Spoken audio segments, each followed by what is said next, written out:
Rémi Camus est un homme un peu fou. Après avoir traversé l'Australie en courant et descendu le Mékong en hydrospeed, il effectue actuellement un tour de France à la nage.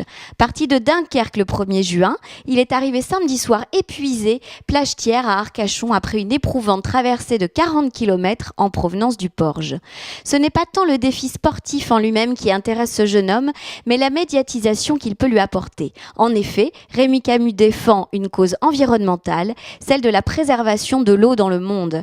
Il a été rejoint plage Thiers par Yves Hersfeld, l'adjoint au sport de la ville d'Arcachon, qui lui a offert l'hébergement, ainsi que par la députée Sophie Panonacle, qui s'est chargée de lui remettre un rapport parlementaire sur la préservation de la ressource en eau, rédigé par l'un de ses homologues LREM. Ça a été une très longue journée. On est parti du Porche pour arriver jusqu'à la pointe du Cap Ferret avec 30 km de nage.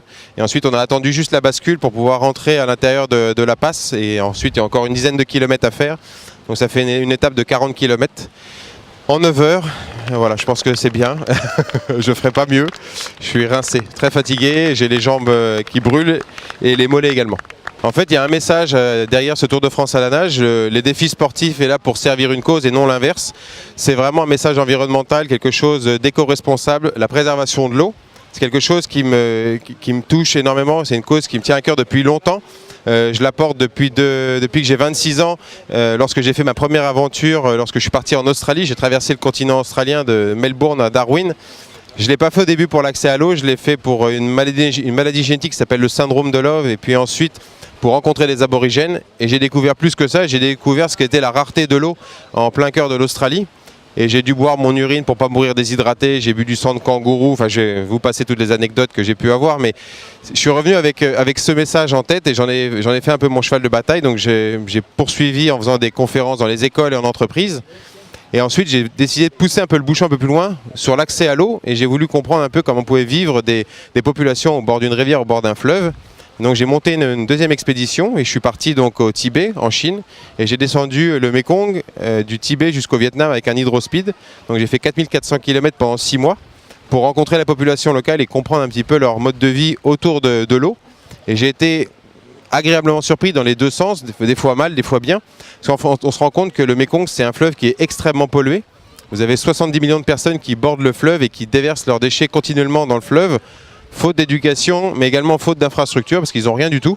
Et en fait, on se rend compte qu'au Vietnam, on a une quantité de déchets indénombrables qui jonchent à la surface du sol, des 60-70 cm de déchets. Donc il n'y a plus d'oxygène dans l'eau, il n'y a pas de poissons, il n'y a rien du tout. Et tous ces déchets, malheureusement, terminent leur course dans les mers et les océans.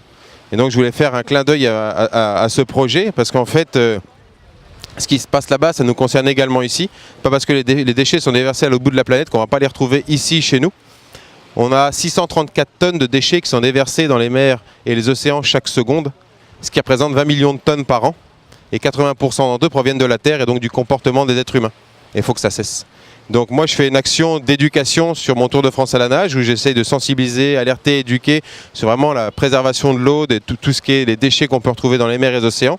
Et moi je fais une petite action, donc je fais mon colibri et en fait chacun peut faire sa part de colibri et apporter sa petite pierre à l'édifice.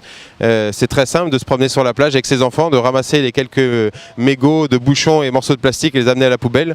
On fait une belle action pour l'environnement et puis on fait une belle action d'éducation auprès de ses enfants. Donc à la fin, on a tout gagné. Il se trouve que l'actualité parlementaire concordait absolument avec la venue de Rémi Camus, puisque mon collègue Adrien Morenas a donc remis au mois de juin son rapport sur la préservation de la ressource en eau face au changement climatique. Voilà, donc j'ai eu le grand honneur de pouvoir le remettre en main propre à Rémi. J'en suis ravie, c'est pour effectivement, comme il expliquait tout à l'heure, comment tous les citoyens, c'est-à-dire des initiatives comme lui, des gens comme lui, très sportifs, très courageux, des politiques, effectivement, et puis tous les Français peuvent protéger et s'investir dans la protection de cette ressource en eau si fragile et dont on a besoin. Je trouve que ce qu'il fait, c'est très bien, parce que c'est pour les générations à venir, parce que nous, pour l'instant, on a de l'eau, mais plus tard, nos enfants, nos petits-enfants n'en auront plus.